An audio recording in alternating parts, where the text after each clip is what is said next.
Cheto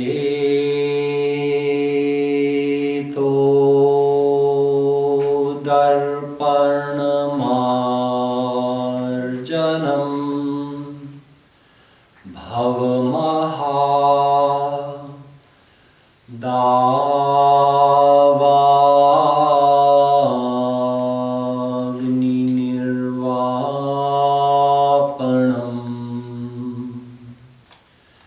Shreya Kairavachandrika Vitaranam Vidyavadhu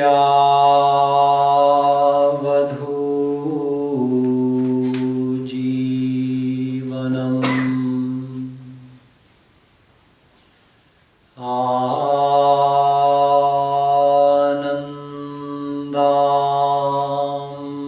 Buddhivardhanam Pratipadam Purnamrita Svadanam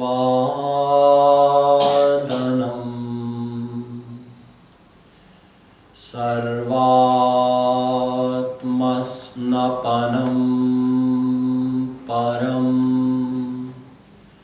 Vijayate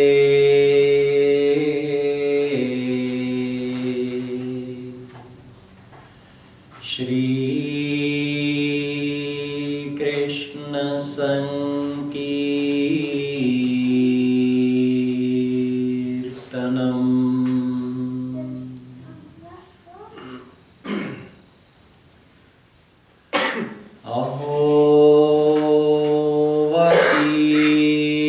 Ahovatiyam Stanakalakutam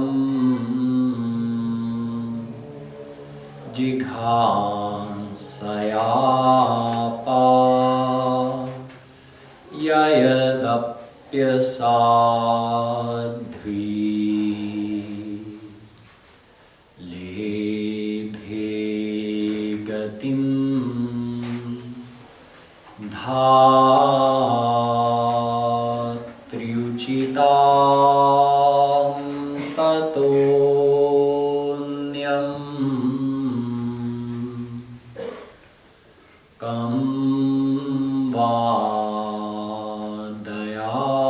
Kamvadayalum Sharanam Vrajema.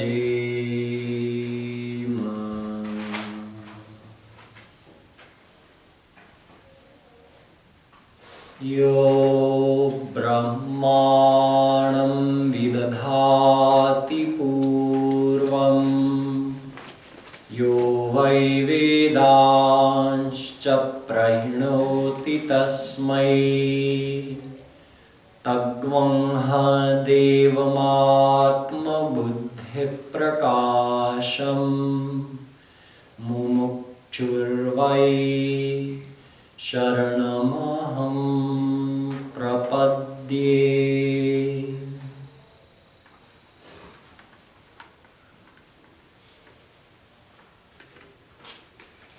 The Divine Souls. We're going to learn about the Gita this week. The Gita is a recorded conversation between Shree Krishna and Arjun. Shree Krishna is answering the questions and Arjun is asking questions. And the scene, the situation where this conversation took place is amazing. And it's perfect for the revelation of this knowledge. Arjun was a great warrior, the greatest of warriors, and he was about to begin a war. On his side, he had his 4 brothers, the 5 of them, the Pandavas, were going to fight against the 100 Kauravas, who also had Bhishma, Pitama, Dronacharya, Kripacharya, and many, many other great warriors on their side. In fact, there were millions of warriors there. standing at the ready on the battlefield.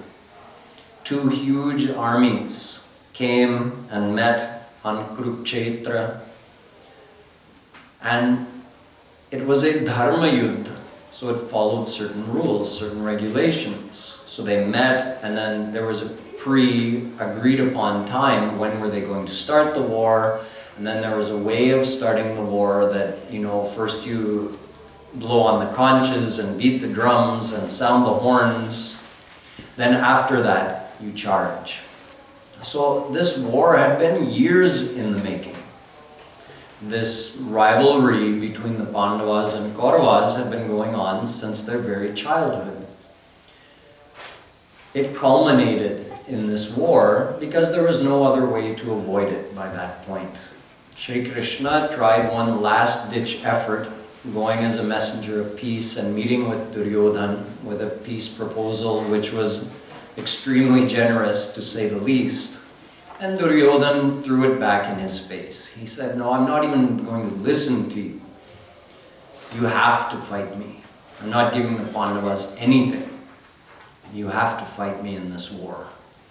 So of course Sri Krishna was on Arjun's side. He had agreed to be the driver of Arjun's chariot, even though he wasn't going to lift any weapon in the war. So there was Sri Krishna holding the reins of those great horses, and Arjun standing behind him on the chariot.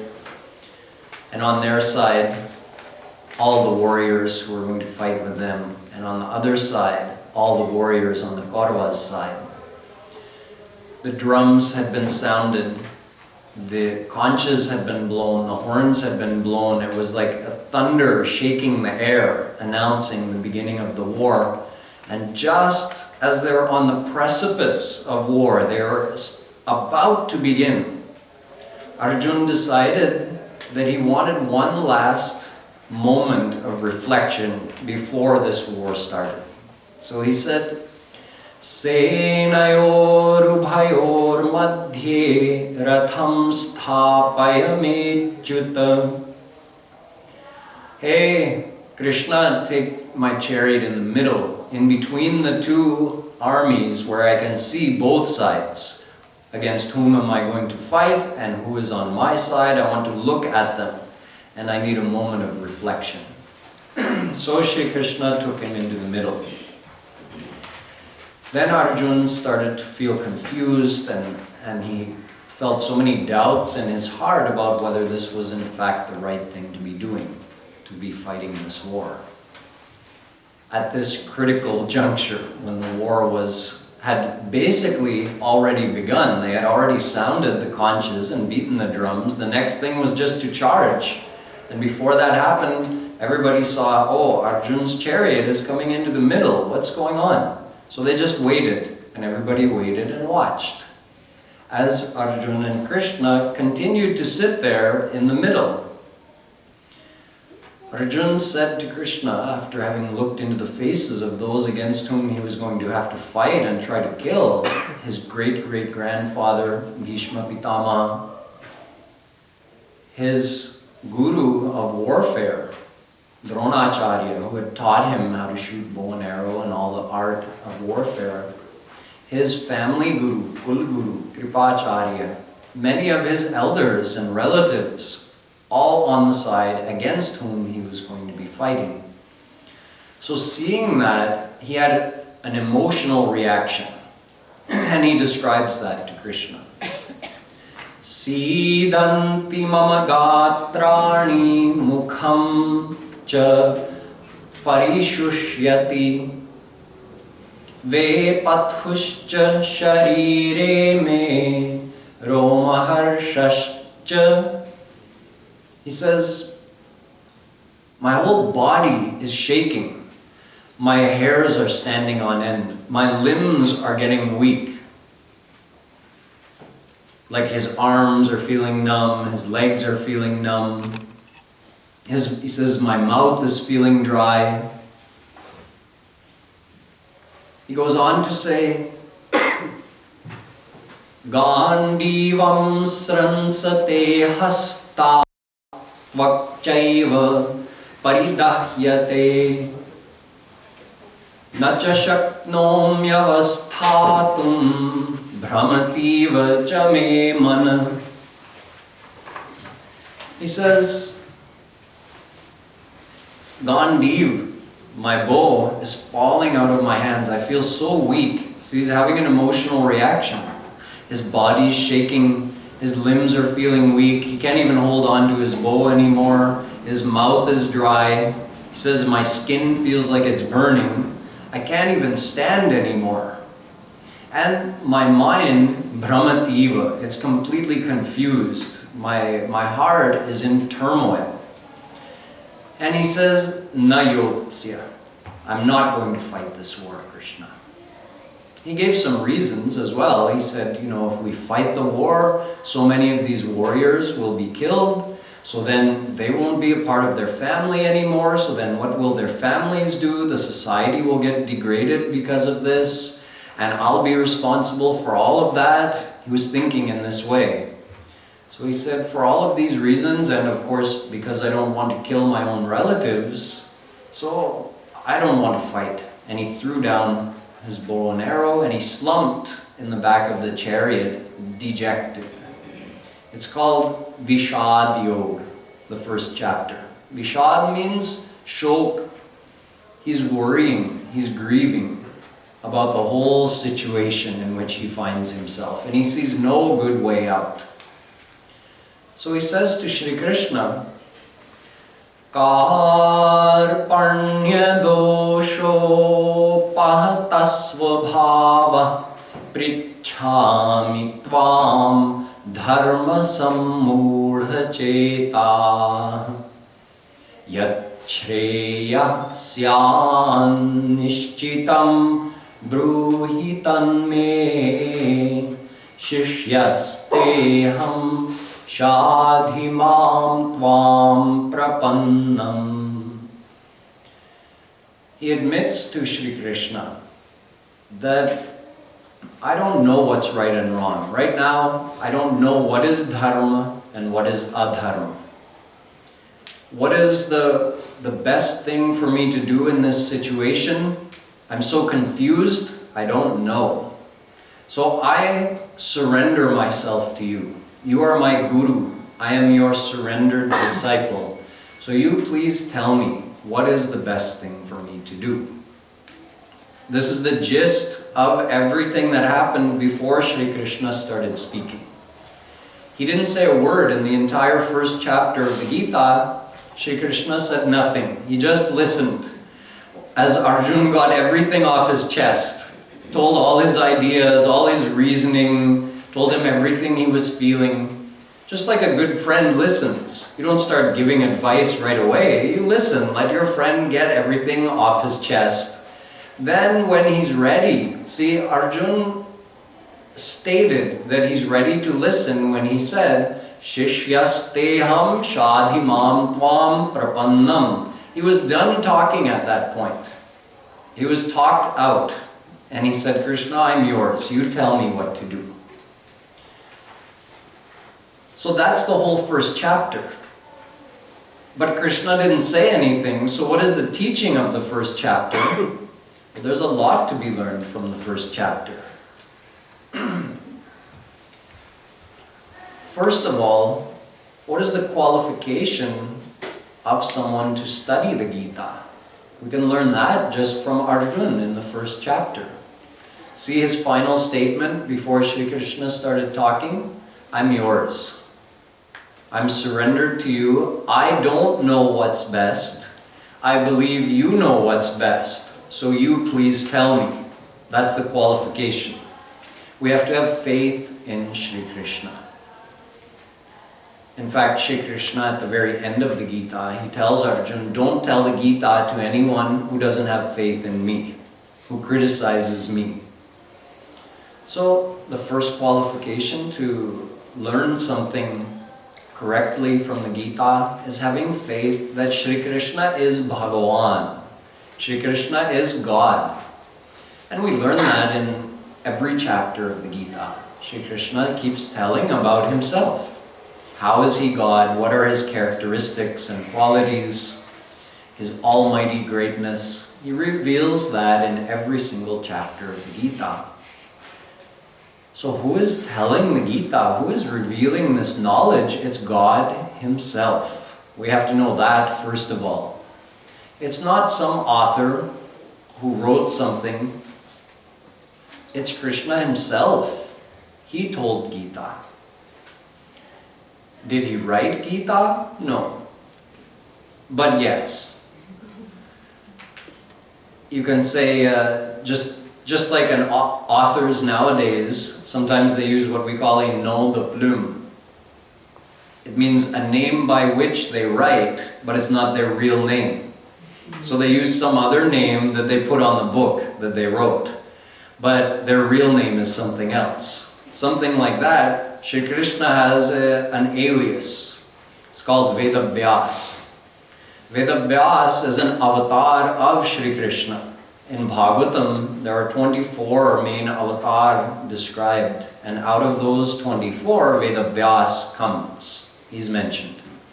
So who is Vedavyas? He is Shree Krishna. So in one form, Shree Krishna told the Gita, and in another form as Vedavyas, a few years later, he wrote the Gita. At the same time, he was having Ganesh Ji write the Mahabharata. At that time, as part of the Mahabharata, he also dictated the Gita. So I guess you could say Ganesh Ji actually put pen to paper and wrote the Gita, but it was dictated by Vedavyas, who is a form of Shree Krishna. So it's a word for word. We're so lucky that we have a word for word account of the conversation that happened that day. It's not a summary that, it was this big long conversation and let's just summarize it, the main points. No, everything that was said is recorded in the Gita. Some people wonder, but how would they have had time to say all of that? If you recite the Gita from beginning to end, it's 700 shlokas. It takes you a few hours. So that means that whole conversation must have taken at least 3 or 4 hours between Arjun and Shree Krishna. So would the armies have waited that long? Some people write, when they're writing about Gita, that, it must have been a very brief conversation where Krishna touched on some main points and later Vedavyasji expanded on those topics. No, I told you, it was Dharma Yudh. They had to wait. Neither side was going to start the war until Arjun went back to his side. Then they were all ready. Then they started after the conversation was finished. So whatever is written there in the Gita is the actual conversation that took place between Shree Krishna, Bhagavan himself, and Arjun, his devoted friend, relative, disciple. But we shouldn't think that Arjun is an ordinary personality either. Just because Arjun was confused and having an emotional reaction doesn't mean he is like us. He was acting like us. Take it that way. Arjun is indirectly mentioned in the Bhagavatam also, because there's another out of those 24 main avatar. There's one called Nar-Narayan. Nar-Narayan came as Arjun. So you can say Arjun himself is a form of God. Then why was he so confused about the situation? Shouldn't God know what to do in every situation? Sure, of course. But it's a means of revealing the knowledge. It's actually the style in our scriptures. In all of our scriptures, that there's somebody asking the questions and somebody's answering. And both are divine personalities. Always. Many of you have read Ramcharitmanas by Tulsidas Ji. So in the Ramcharitmanas, who's asking the questions? Parvati. And who's answering? Shankaraji, God Shiva. And why did this conversation take place? Because Parvati, before she was Parvati, when she was Sati, she got confused seeing Bhagavan Ram. thinking that, but he's acting like an ordinary man. How can I accept that he's God? Yet I see God Shiva is bowing down to him and saying that he's Satchidananda Brahm. So is he God or isn't he God? She got confused. So then there's a long story behind that that's recounted in the Ramayana. But in the end, she came back to God Shiva and asked, can you please explain to me about Bhagwan Ram? I want to know about him. How is he God? What are his leelas? So because she was asking, therefore God Shiva told the whole of Ram's leelas, which is recorded in Tulsi Ramayana. But God Shiva even says to her, Tum Raghubir Charan Anuragi Kinhi hu Prashna Jagat Hit Lagi. You are only asking these questions and acting confused for the good of the world. Because by asking them, because of that, I'm going to tell this knowledge and the whole world will benefit because of that. But you already have full love for the lotus feet of Sri Ram. So you don't need to know any of this. But in order to benefit the world, you're asking. So Arjun is acting like an ordinary person. We have confusing situations in our life where we don't know what is the right thing and what is the wrong thing. We get confused about our duty, how to balance duty and attachment or love and responsibilities when they seem to conflict, as they are in this case for Arjun. So this whole situation was arranged as a great teaching tool. This is knowledge we need. But instead of just presenting it in a dry way, it's being presented to us through this situation which you can say draws our mind towards it. We really want to know about it. Oh, what happened? This happened on the battlefield? Before a war was going to begin? Then Arjun got confused? It draws our mind to it. We want to know about it. There's more at stake. It's like a critical situation. And through this situation, Arjun and Krishna are teaching the souls about dharma, duty, responsibilities, bhakti, attachments, desires, all of these topics, karma yoga, everything is covered, is bahane se, just because of this dilemma which Arjun was facing.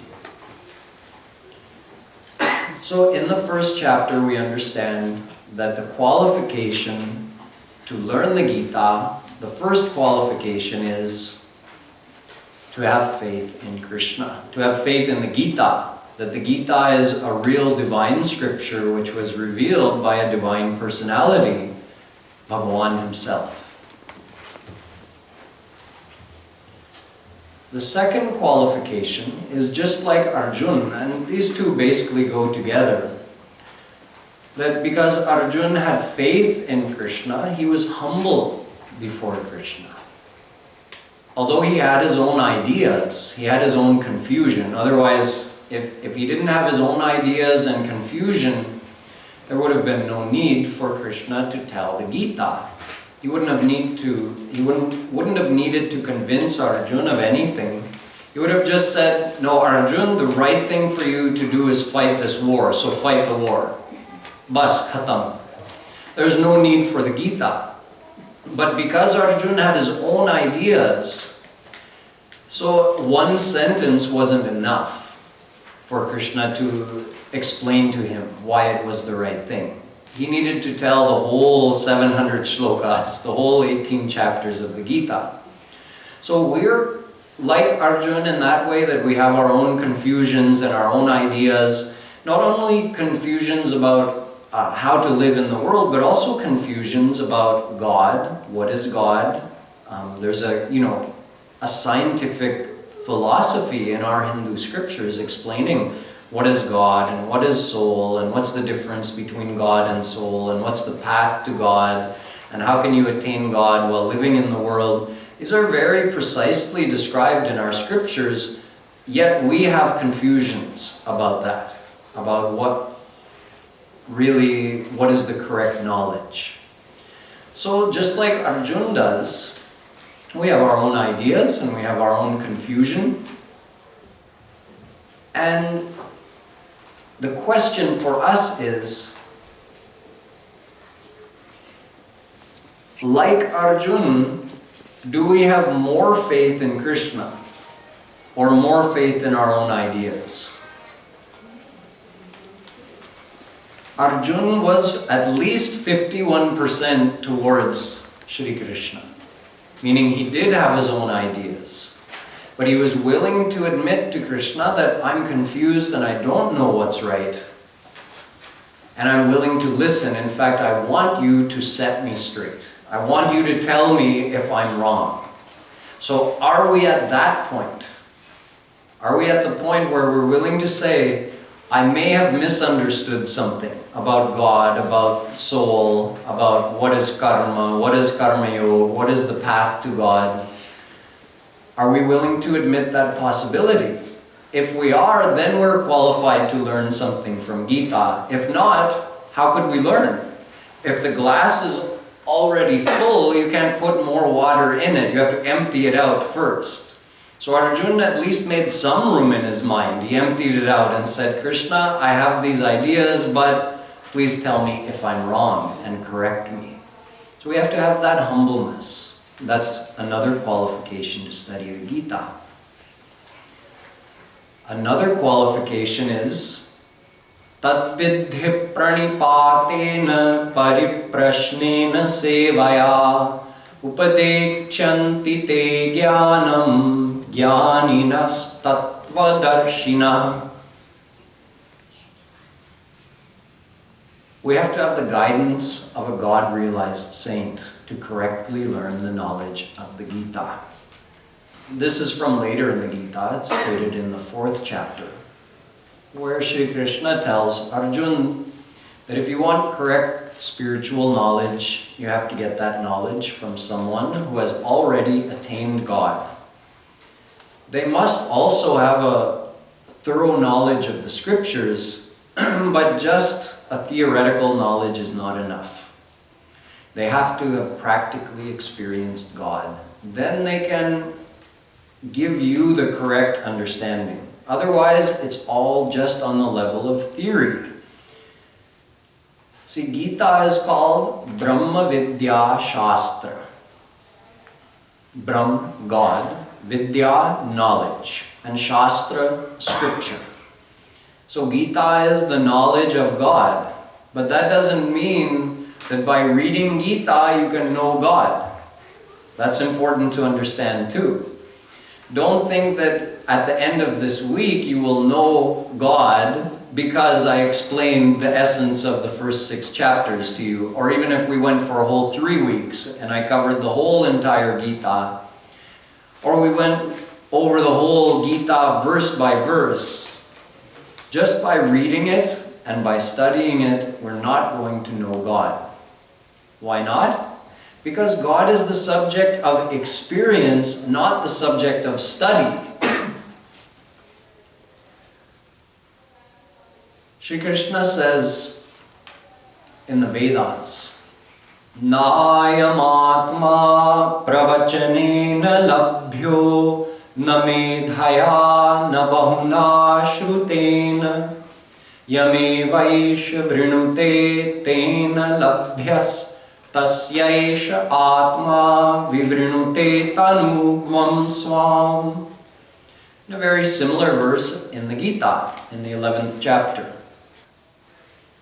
Bhaktyaatmananyaya shakya ahamevam vidhorjuna gyatum drashtun cha tattvena praveshtun cha parantapa Naham vedairna tapasa na danena na chejjaya shakya evam vidho drashtum drishtavanasi mam yatha. Shri Krishna says, both in the Gita and in the Vedas, I cannot be known by studying any scripture, or by listening to any pravachan about me, or by any amount of intellectual speculation or debate or meditation. All of that is the effort of your own limited material intellect. But he is divine, so he's beyond the reach of our material intellect. Then how can he be reached? He says through bhakti. Bhakti means surrender, love. By lovingly surrendering our mind to him through bhakti, we can know him. So we can't know him through our mind, but if we surrender our mind, he gives us the knowledge in our mind. Dadami buddhi yogam tam yena mam upayanti te. Shree Krishna says in the 10th chapter that anyone who surrenders their mind to me, I give them divine knowledge. So you can't reach him, but if you just surrender, he graces you with the knowledge and you reach him through his grace. So then what is the knowledge of the Gita useful for? Meaning, if the goal is to know God, but we can't know God by studying the Gita or any other scripture, then what is the need or the use of that knowledge? That knowledge is meant to lead us on the path towards God.